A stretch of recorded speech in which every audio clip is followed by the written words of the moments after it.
Bien le bonjour et bienvenue sur le Facebook Live d'une conférence de semis donnée par moi-même, Jasmin Lafortune, alias Monsieur Jardin.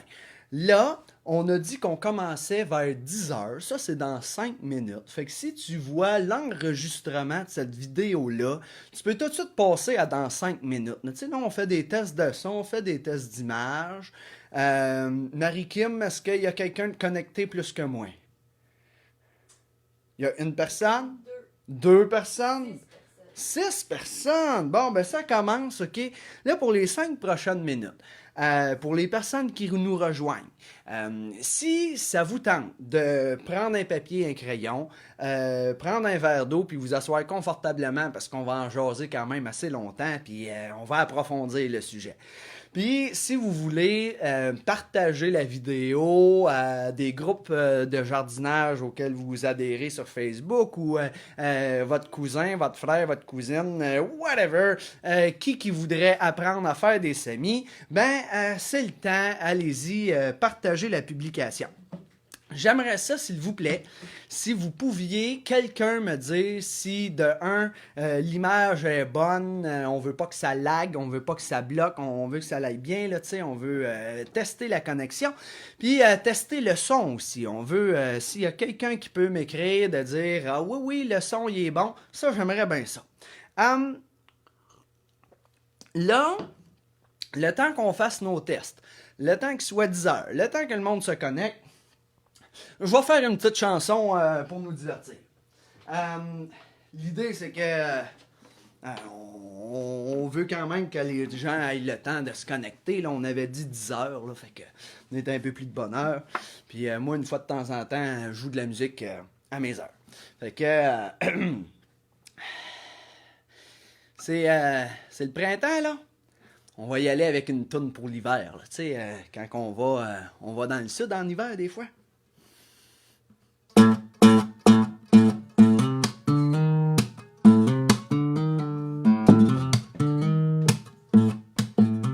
Ça like au Québec, il fait fret en tabarouette, pis que l'hiver c'est l'enfer, mais en enfer il fait chaud. On va joindre les latinos dans les pays tropicaux, sans importance sur la destination, faut fuir la météo. Dans un tout inclus, volontairement se pogner le cul s'il fait pas chaud, ben j'suis déçu.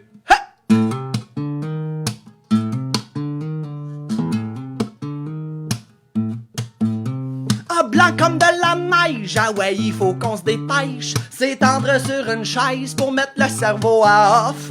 Oubliez les boss, le libre marché féroce qui t'a construit ce paradis, pis qui fait que t'es ici. Dans un tout inclus, volontairement de pogner le cul, où on n'a qu'à penser qu'à notre individu.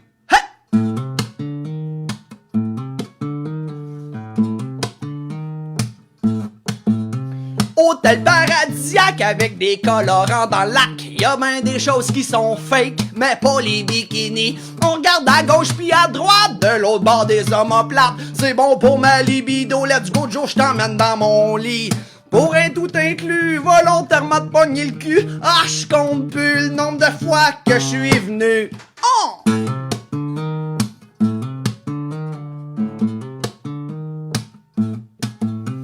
On s'échoue par centaines, le temps d'une semaine, se faire rougir la bédaine en oubliant le fait que on est des malades adaptés climatiques et c'est ma petite critique à l'avancement technologique. Sur le tout inclus, fait pour se pogner le cul, c'est pas moi qui va en louanger la vertu.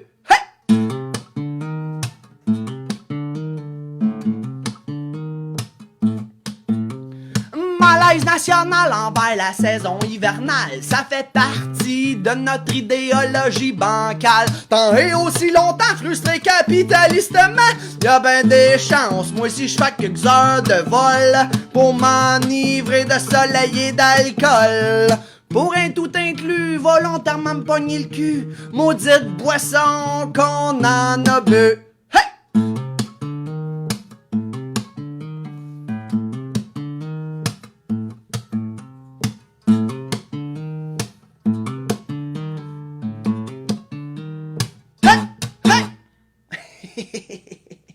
Bon, c'était une question de faire tuer le temps là, pendant le temps que le monde se connecte. Marie-Kim, est-ce qu'on a quelqu'un qui nous dit que l'image est bonne? C'est varié. Il y a des gens qui voient bien. Il y a une personne qui dit que ça bug un peu des fois. Puis il y en a d'autres qui disent que c'est parfait. Puis le son, lui aussi? Ouais. Excellent.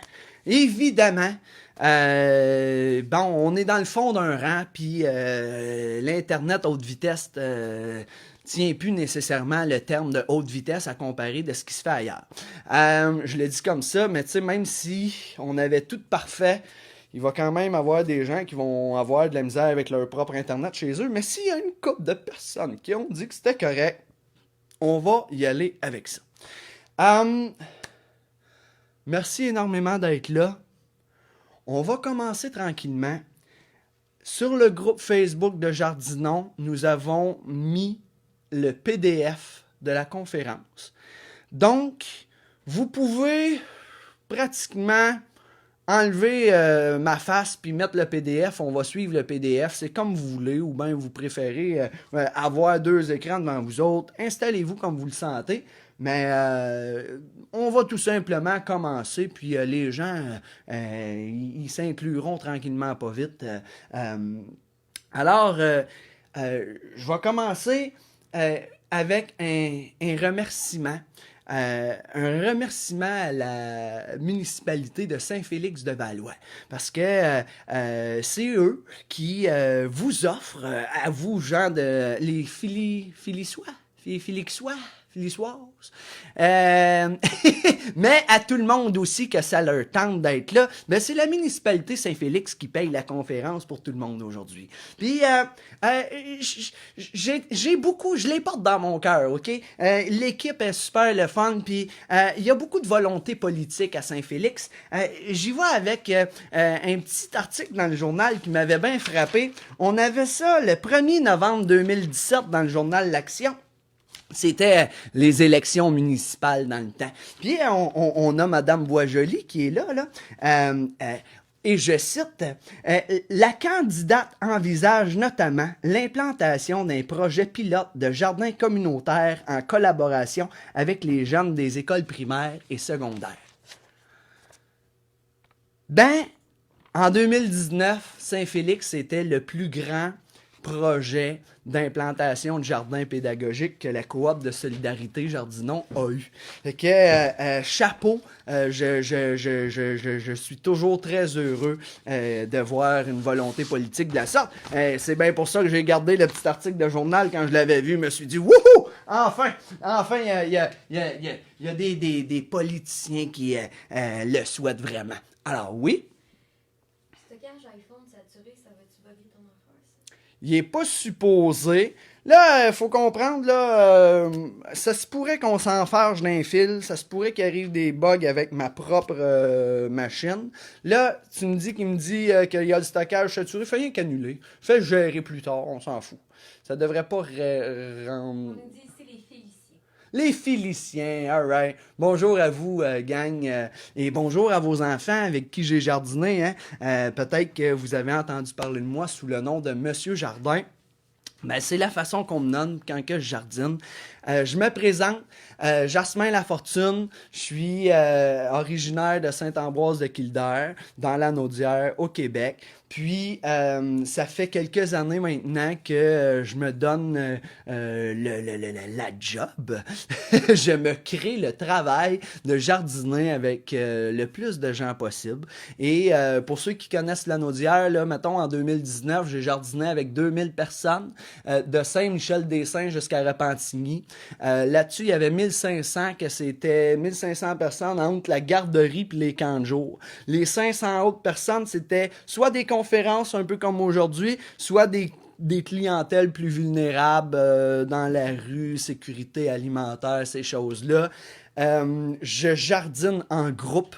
Mes réflexes, mes connaissances sont liées à du jardinage en groupe. Là, je le dis comme ça parce que des fois, on me pose des questions, puis il y a plein de façons de voir le jardinage. Il n'y a pas juste une ligne directrice, tu sais. Puis là-dedans, ben moi, j'ai le réflexe du gars qui jardine en groupe. Fait que faut jamais oublier ça. Ça se pourrait que des fois, là, je dis des choses qui soient à l'encontre de ce que vous avez déjà entendu. Ça se peut que ce réflexe-là joue en ligne de compte. Marie-Kim, si tu veux suivre en temps direct, tu peux juste fermer mes speakers à ta droite, puis tu vas pouvoir me suivre. Ça pourrait être pas pire. Alors, sur ce, ma petite présentation de moi-même est faite. Je voudrais quand même prendre le temps de présenter la coop de Solidarité Jardinon. C'est mon employeur, dans le fond. La coop, c'est une grande famille de passionnés de jardinage. Et on souhaite jardiner à grande échelle, en groupe, le plus possible. Puis, tout le monde est invité à devenir membre. Si vous aimez ça, vous mettre la main dans la terre, les mains dans la terre, vous êtes susceptible de jardinier. Ça donne des rabais, ça donne des cadeaux, on se fait du fun là-dedans. Il y a des membres fournisseurs. Ça, c'est les entreprises qui nous fournissent le stock horticole professionnel. Connaissez-vous les jardins de l'Écoumène, un grand semencier de la Naudière, les jardins du Grand Portage, un idole que j'ai personnellement. Bref, les jardineries Saint-Ambroise, Pépinière Saint-Aubin, Pépinière aux arbres fruitiers, Jardin gourmand, Compo Recycle, ce sont nos membres fournisseurs. On commence. S'il y a un centre de jardin près de chez vous puis je ne l'ai pas nommé, dites-y qu'il m'appelle, il pourrait devenir membre fournisseur. Et si vous aimez l'idée qu'on jardine avec les jeunes, mais que ça vous tente pas d'avoir à vous décrotter les ongles trop souvent, peut-être que vous êtes pour devenir membre de soutien. Ça, on leur donne des légumes à eux autres. C'est eux qui donnent pour la cause sans nécessairement se mettre les mains dans la terre. Alors, la coop de Solidarité Jardinon, c'est tout ça. Et puis, c'est nous qui vous invitons à être bien assis confortablement pour se parler des semis. Alors, il y a une belle photo d'un jardin. C'est mon premier jardin collectif, le jardin que vous voyez tout de suite après le logo. Un jardin collectif, c'est quand on jardine ensemble pour se partager les tâches, le plaisir, puis les récoltes. Un jardin communautaire, tout le monde se divise sa petite parcelle. Ça, je trouve, moi, je suis moins friand de ça. Moi, je suis plus jardin collectif. Autre slide. Alors, le plan du jardin. Je ne m'attarderai pas sur le plan du jardin, mais quand on veut faire des semis, il faut se demander qu'est-ce qu'on veut semer. Puis, pour bien définir qu'est-ce qu'on veut semer, c'est le fun d'avoir un plan. Puis là, moi, ce que je vous dis, c'est aller chercher sur Google Images, compagnonnage au potager. C'est déjà une bonne ligne directrice pour nous aider à faire un plan. Puis, c'est toujours intéressant. La slide d'après, je vous partage une idée de rotation sur 4 ans. C'est une rotation qui est quand même assez simple. Ça aussi, vous pouvez aller sur Google Images, trouver ce genre de choses-là. Comprenez que si vous avez toujours des maladies récurrentes dans un jardin, c'est là que c'est important de faire la rotation. OK? Les cours d'histoire relatent qu'on est sorti du Moyen-Âge en faisant de la rotation puis des jachères. Je sais pas si vous vous rappelez, au secondaire, on nous apprenait ça. Slide d'après, c'est le fun de faire des semis de légumes, mais là, nous autres, ce qu'on dit, là, c'est en permaculture, l'idée de la permanence, OK? L'idée, ça va être de mettre beaucoup, de développer un écosystème. Alors, rajouter des fleurs, penser aux insectes, aux amphibiens, ils ont tout leur rôle à jouer dans le jardin. Et la slide d'après, là, on parle on veut faire un jardin, il y a plusieurs façons, OK? Là, on en présente juste deux, il pourrait en avoir 1 million là, à présenter. La culture en butte. La grosse différence, là, rien que vous dire, là, moi, quand mon père m'a appris à jardiner, j'avais un allée pour une rangée de carottes, un allée pour les pieds, une rangée d'oignons, un allée pour les pieds, une rangée de carottes. Finalement, le jardin, il y avait plus d'allées à désherber que d'espace de légumes. Là. Puis je continue de voir ça encore quand je me promène chez les gens. L'idée de cultiver en butte, c'est que tu vas avoir une allée de 12 à 18 pouces, là, à peu près. Là, rien que pour dire que tu te mets les pieds dedans. Puis tu vas avoir une butte de 30 pouces à peu près. Mais tu peux aller jusqu'à 36, mais ça dépend Ça dépend de ta grandeur de jambe, parce que enjamber 4 pieds ou 3 pieds, ça commence à être pas mal. 30 pouces, c'est la ligne directrice de Jean-Martin Fortier. Pas lui qui l'a inventé, mais il l'a popularisé à un autre niveau, on va se le dire. Donc, c'est le bio-intensif qui se déploie le plus. C'est une technique qui va très bien. À droite, vous pouvez voir l'Oogle Culture, très populaire de mettre des bûches dans une butte en permaculture. C'est super populaire. Fait que il y a plein d'idées de pourquoi c'est le fun de faire ça. Mais je m'attarde pas à ça. Moi, je veux m'attarder aux semis. Là, c'est le temps de faire des semis. Les besoins matériels. Là, laissez-moi prendre une petite gorgée d'eau. Les besoins matériels, on va commencer avec des contenants à semis. Si vous avez acheté des plantes l'an passé, ben ça là, réutilisez la petite cassette de styromousse. Les gens qui ne font pas attention achètent leurs plantes puis commencent à arracher le styromousse, il est plus réutilisable. Si tu fais attention, là, tu vas pouvoir sortir tes plantes puis garder la petite caissette. Ça va bien, ça va vraiment bien, les caissettes en styromousse pour faire des semis. On aura, là, c'est en temps de pandémie, c'est pas le temps d'aller magasiner des pots à semis pendant 1 heure chez Canadian Tire. Puis de toute façon, il y a bien des affaires qu'on peut utiliser à maison pour faire des semis. Est-ce que ça vous arrive d'acheter des 2 litres de jus ou de lait? Ça, là, ça fait des fichus de bons semis.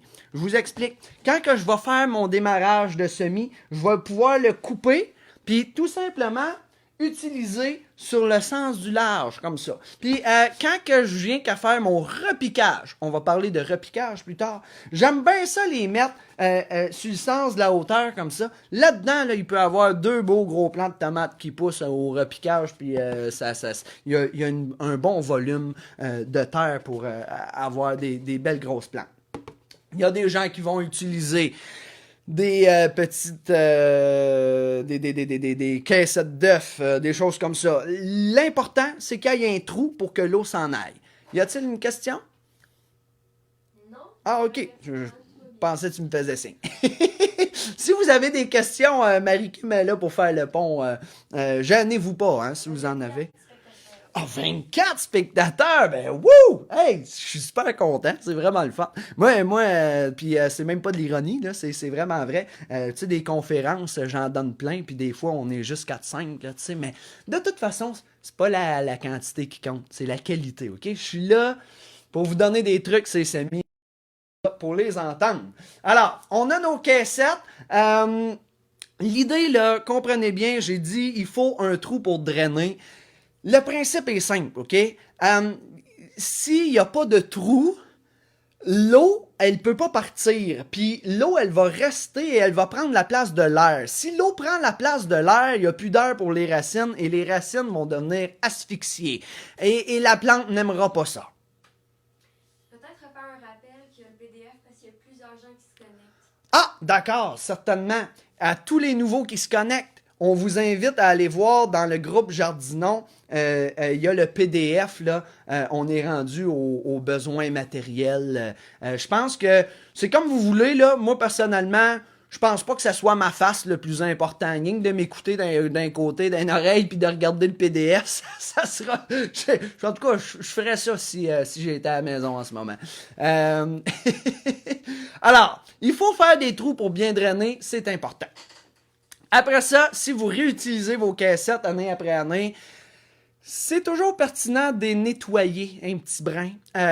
Surtout s'il y a eu de la fonte des semis ou une certaine maladie autour. C'est bien un peu d'alcool ou du savon à vaisselle peut faire la job.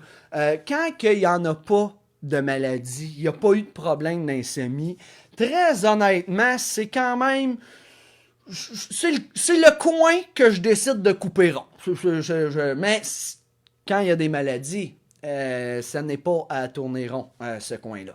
Alors, après ça, ça va nous prendre du terreau. Le terreau, vous pouvez en faire vous-même. Il y a des recettes, là, mais en Pour ceux qui ont fait rien un petit peu de semis à la maison, achetez directement au centre jardin un terreau à semis. Il va être écrit sur la poche, puis de toute façon, si vous n'êtes pas trop sûr, demandez au tripeux de horticole de la place. Il va vous enligner sur un bon terreau à semis. Et le terreau à semis, c'est pauvre en compost. Il n'y a pas beaucoup pour les plantes là-dedans. C'est ça qui est important. On a aussi partagé un peu plus tôt cette semaine une technique pour faire c'est Marthe Laverdière, si je me trompe pas, qui explique comment faire son propre terreau à semis à la maison si vous pouvez pas sortir de chez vous. Ça suffit de mettre de la terre dans le four. Parce qu'il faut comprendre que la terre à l'extérieur, il y a beaucoup de vie. Puis nos petites semences, là, est pas toujours prête à vraiment affronter toute cette vie-là. OK? C'est important là, que ça soit inerte pour le terreau à semis. Dans les besoins matériels, un petit calendrier à semis. OK? Peut-être vous connaissez les jardins de l'Écoumène. Ils nous offrent un beau calendrier à semis extrêmement complet. Il y a la zone 5 et 6. Ça, c'est, je dirais, Joliette jusqu'à Montréal. Là, même, mais en fait, ça dépend. Là, les zones de rusticité, ça dépend quel livre qu'on regarde. Parce qu'avec les changements climatiques, avant on disait que Joliette c'est à zone 4, aujourd'hui on est plus à zone 5, ça dépend quel livre, tu sais, es-tu vieux ton livre, pense à ça.